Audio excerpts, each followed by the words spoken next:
नमस्कार स्टूडेंट्स, स्वागत है आपका एक बार फिर से हमारे YouTube channel D methods academy. अगर आप हमारे चैनल पर नए हैं तो सबसे पहले चैनल को सब्सक्राइब कर लें और जो भी वीडियो आपको अच्छा लगे उनको लाइक करें और अपने फ्रेंड्स को ज़्यादा से ज़्यादा शेयर करें। देखिए स्टूडेंट्स, कक्षा 12 की जो व्यवसाय अध्ययन है उसके हम चैप्टर वाइज रिवीजन कर रहे हैं और इसी श्रृंखला में हम चैप्टर नंबर 9 यहाँ पर देखते हैं, व्यापारिक विधि एवं अनुबंध अधिनियम। अब तक हमने 8 चैप्टर्स का मटेरियल जो है अपलोड कर दिया है। अगर आपने अभी तक नहीं देखा है तो आप उसे प्ले लिस्ट में जाकर देख सकते हैं।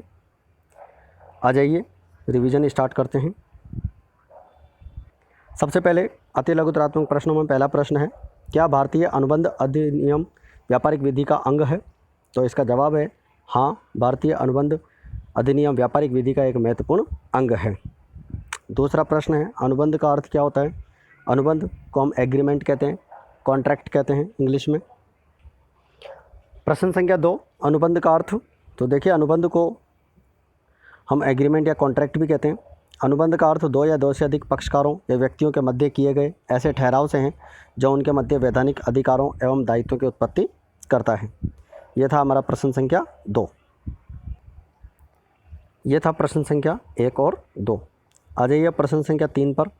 अनुबंध की कोई 4 विशेषताएं। तो अनुबंध की 4 विशेषताओं में पहली विशेषता है 2 या 2 से अधिक पक्षकार का होना, यानी कि अनुबंध करने के लिए कम से कम 2 पक्षकार होने आवश्यक है। एक ठहराव का होना, उन दोनों के बीच में एक ठहराव होना आवश्यक है। वैधानिक संबंध स्थापित करने की इच्छा का होना और पक्षकारों में अनुबंध करने की क्षमता का होना। चौथा प्रश्न है, व्यर्थ अनुबंध किसे कहते हैं या क्या है? तो व्यर्थ अनुबंध एक ऐसा अनुबंध होता है जो अनुबंध करते समय तो वैध होता है किंतु बाद में परिस्थितियों में परिवर्तन हो जाने के कारण व्यर्थ हो जाता है। यानी कि कोई भी अनुबंध करते समय तो वैध होता है लेकिन बाद में कुछ परिस्थितियाँ चेंज हो जाती है। मान लीजिए जिस विषय वस्तु के लिए अनुबंध किया जा रहा था वह विषय वस्तु नष्ट हो जाए या कानून में परिवर्तन हो जाए, ठीक है, तो ऐसा अनुबंध व्यर्थ अनुबंध कहलाता है। इसके बाद में आता है आपका प्रश्न संख्या 5। प्रश्न संख्या 5 के बारे में अपन ध्यान देते हैं। प्रश्न संख्या 5 में, क्या सभी ठहराव अनुबंध होते हैं? तो इसका जवाब है नहीं।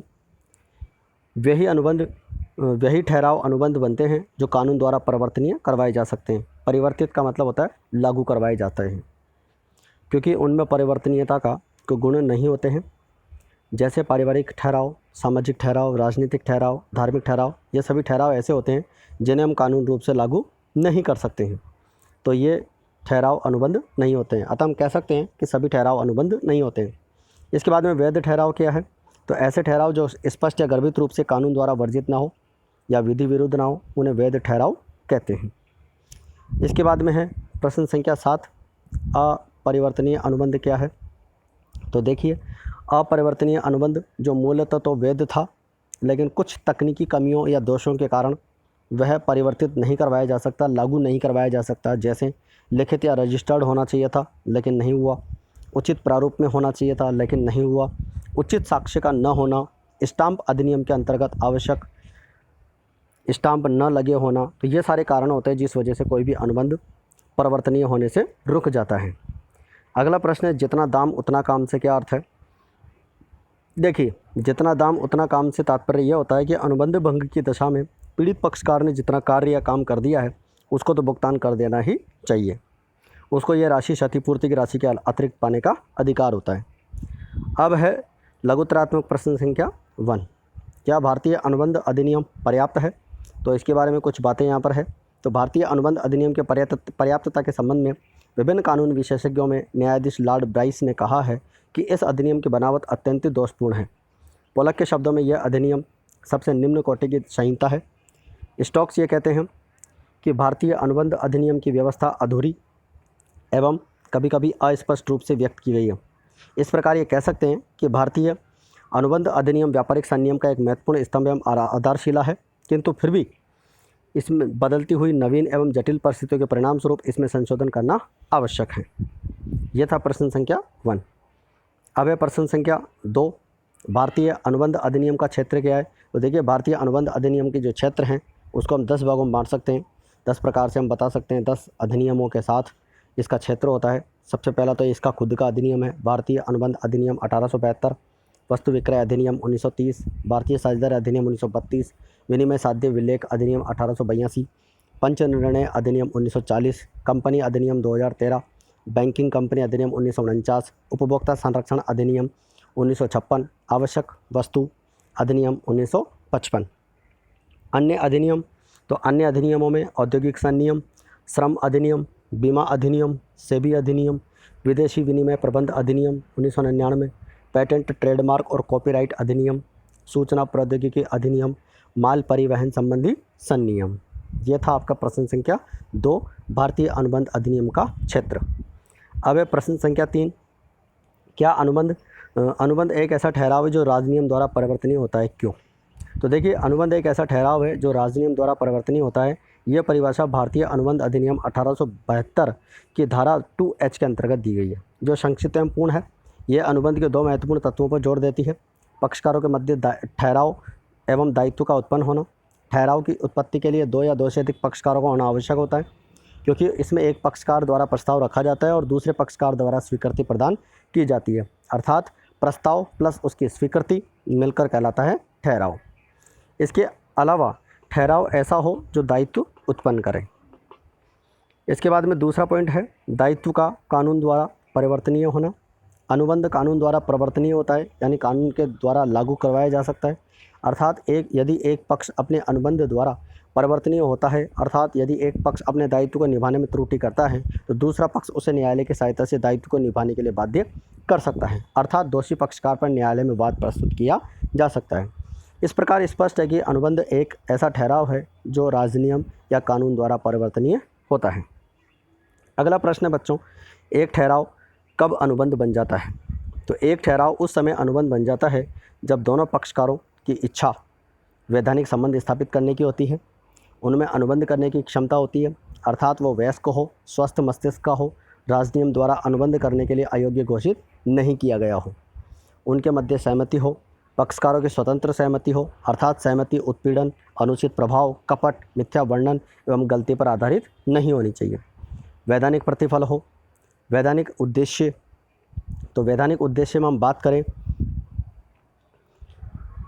अवैध नहीं होना चाहिए, अनैतिक नहीं होना चाहिए, लोक नीति के विरुद्ध नहीं होना चाहिए, निश्चित हो, यानी कि शर्तें, उसकी अर्थ, मूल्य, मात्रा, सुपुर्दगी का समय, स्थान, निष्पादन विधि एवं माल की प्रकृति आदि सारी चीज़ें निश्चित होनी चाहिए।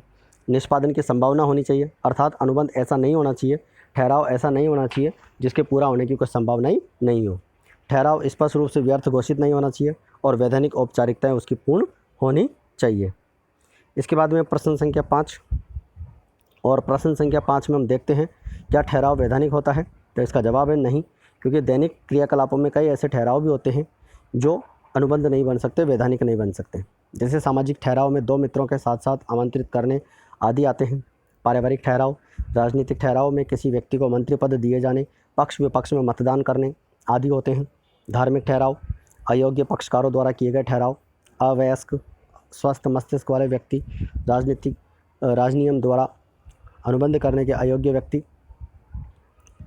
ये स्वस्थ मस्तिष्क वाले की जगह आएगा यहाँ पर अस्वस्थ वाले मस्तिष्क वाले व्यक्ति, अस्वस्थ आएगा बच्चों, यहाँ पर ये ध्यान रखें आप, यहाँ पर आएगा अस्वस्थ।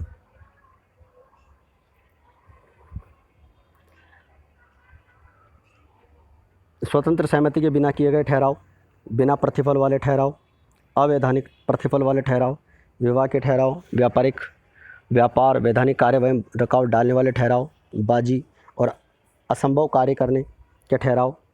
तो ये सारे ठहराव जो हैं वैधानिक नहीं होते हैं, अतः ठहराव वैधानिक नहीं होते हैं। ये थे बच्चों हमारे प्रश्न संख्या 5, 1 से लेकर 5 तक के। ये आपका 5वां प्रश्न है, ये आपका 4था प्रश्न है, ये आपका दूसरा प्रश्न, ये दूसरा पॉइंट है तीसरे प्रश्न का, ठीक है। ये आपका दूसरा प्रश्न हो गया, इसके बाद में पहला प्रश्न हो गया, और ये हो गए आपके अति लघुतरात्मक प्रश्न। देखिए स्टूडेंट्स, चैप्टर के माध्यम से आपका रिवीजन कराने की पूरी कोशिश की जा रही है। उम्मीद है कि आप वीडियो को ज़्यादा से ज़्यादा देखेंगे, अंत तक देखें, लास्ट तक देखें, क्योंकि किसी वीडियो को आप शुरू में ही देखकर बंद कर देंगे तो उसमें आपको कुछ भी समझ में नहीं आएगा। और ये बहुत अच्छा काम है, अगर आप रूटीन बना लें रोज़ का, और रोज़ का रूटीन बनाकर आप स्टडी करें तो कोई भी काम मुश्किल नहीं होता है। और कोई भी जब अपने सब्जेक्ट से रिलेटेड कोई भी वीडियो अपन इंटरेस्टेड होते हैं तभी उसको हम खोलते हैं, और जब अपन उसको देखते हैं तो हमारा ये मकसद होना चाहिए कि उसको हम केवल देख कर ही ऐसे बंद ना कर दें, साथ के साथ हम उसको याद भी करें। ठीक है, आप इनके नोट्स बना सकते हैं, इनको अच्छे से पढ़ सकते हैं। बार बार आप वीडियो को लाइक करें, शेयर करें, जितनी ज़्यादा बार आप देखेंगे उतना ही आप इसको अच्छे से रिवाइज कर पाएंगे। ठीक है, मिलते हैं अगले वीडियो में। आज के लिए काफ़ी इतना। जय हिंद, जय भारत।